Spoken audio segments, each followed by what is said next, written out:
In this video, I'm gonna show you how you can export your video as a transparent. Once you have video or text or animation, simply go ahead, click export, and from here select the format. You need to select QuickTime. Go inside and from here select this option QuickTime. Then now you have this video option. Click on it and go inside.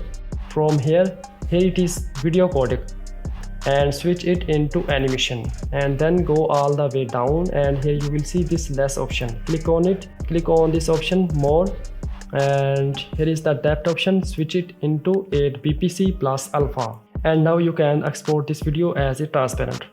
Now I will select the location where I want to save it. I want to save it as a desktop, and I will give it name some like this and click export. And now you have successfully exported your video as a transparent.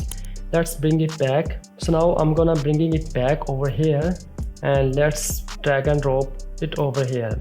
I have this background, okay, and let's see.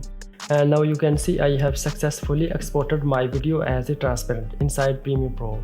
If you guys like this video, hit that like button and also consider subscribing my channels.